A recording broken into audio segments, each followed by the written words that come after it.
I was speaking earlier about the organization of the Islamic Conference, the OIC. Morris must have been about 35 years ago that I was a PhD student at the Graduate Institute of International Studies in Geneva, and I chose this as my doctoral thesis, the OIC, Post-Caliphate Islam and the Search for a New Islamic Public Order and International Order through the OIC, the Organization of the Islamic Conference. At the time when I was working on that thesis, I had no knowledge of Islamic eschatology. No. And it took me 30, 40 years to be able to acquire sufficient command of the subject of Islamic eschatology. And so the initial view that I had of that organization it has now been, I have now been able to look at it far more seriously than I did at that time. The spectacle that occurred in Cairo over these last few days should disturb us. And that is that here are the governments of the whole world of Islam assembled, some 53 countries assembled in Cairo. Either the head of state, the head of government is present, or a representative of the head of government is present, representing the government.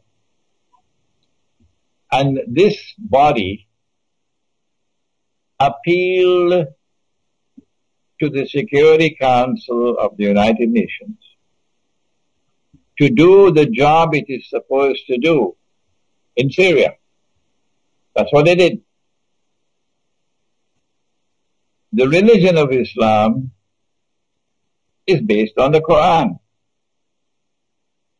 And the Quran declares that Muslims have an obligation to submit to the supreme authority of the one God. He possesses supreme authority, and obedience is due to him. And then the verse goes on to say that subject to obedience to him, you must obey the Prophet, Allah's blessings be upon him. And then it continues to say, subject to obedience of Allah and of His Messenger, you must obey those in authority. But it continues to say, those in authority from within your own ranks. And so never in the history of the world of Islam, never, until this age of darkness, has the world of Islam ever submitted as a whole to a non-Muslim authority. Never. Until the Zionists succeeded in destroying the caliphate and in then breaking up the world of Islam into little pockets called nation states, and then putting the governments of these nation states into black jackets and bow ties, and introducing them to the civilized way of life as members of the United Nations. And when they acceded to the Charter of the United Nations, they placed themselves under the supreme authority of the Security Council. And so they said goodbye to the Quran. This is a monstrous betrayal of the Book of Allah, the Quran. And these people who assembled in Cairo added salt to the wound by making an appeal to the Security Council of the United Nations to do the job that they are supposed to do in Syria. Number two, apart from Iran and to some extent, I think, Iraq and maybe Lebanon, all the rest of the world of Islam, all of them, declared Bashar Assad's government to be the main culprit for the violence in Syria.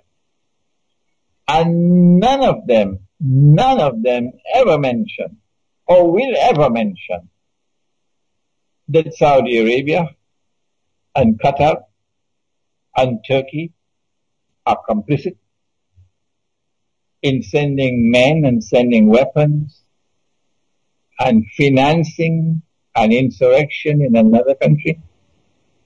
The world knows that. But these men assembled in Cairo, who spoke for the word of Islam, never mention a word of that.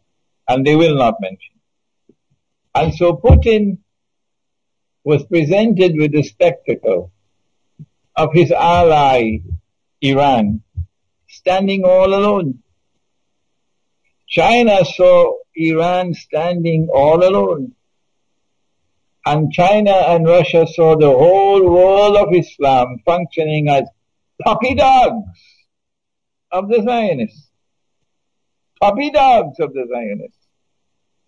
What kind of impression would that make on the Russian intelligentsia, and on the Chinese intelligentsia? What would they think about the world of Islam, Sunni Islam? But on the ground, the Muslim peoples do not share the views of their governments. But they don't have a means to express that view of their government, of their view on the subject of Syria, for example. And there's considerable resentment against Saudi Arabia in the world of Islam. Considerable hostility for Saudi Arabia in the world of Islam. I would like to recall, for the benefit of our listening and viewing audience, Morris, that in 1990, when Saddam Hussein walked, they said, "Will you walk into my parlor?" Said the spider to the fly. And Saddam got the green light and he walked into Kuwait. They set a trap for him and he walked into it. But when Saddam took over Kuwait, there was joy, there was happiness in Malaysia, amongst the Malay in Singapore, the whole of Indonesia, Brunei, the whole of Southeast Asia was celebrating because there was so much repugnance and hostility for Kuwait. The same feelings they have for Saudi Arabia. And I have absolutely no doubt that when Israel begins her wars, which I know it's coming, they're coming, and she attacks Pakistan and Iran and Syria and Egypt and so on, you will find the Muslim peoples around the world rising up in great anger, great hatred. Little Israel, that is Singapore, is going to have the mother of all problems when Israel comes out from behind the curtain. And so the sentiments of the people are at variance with the position of the governments. And it is I thank you that I get this opportunity through this interview to send a message, if it reaches, to the Russian intelligentsia, to the Russian government, to the Chinese intelligentsia, to the Chinese government. Then do not be fooled by what happened in Cairo. These are only the so-called leaders of the world of Islam who are all have to bow down before the Zionists. But they do not represent the views of the Muslim people. You mentioned Iran as standing alone. I assume it did not vote for this reference to go to the Security Council, and also Iran seems to have a lot of influence on Morsi and the Ikhwan. Is that the case? No, that's the window dressing. That's the window dressing. No. Morsi is very firmly in the Hillary Clinton camp. They can't move out of that camp. They must have made a deal with Washington to be able to get to where they are today. And there's no way they can get out of that embrace. No.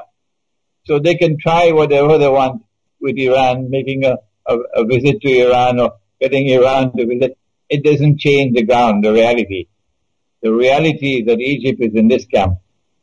And Egypt cannot move out of this camp to form any kind of a rapprochement with Iran. No.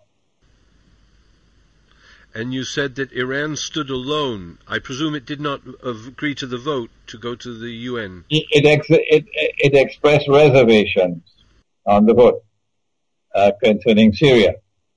And I know that Iraq also did, and a third state, perhaps Lebanon. All three of whom have a Shia majority.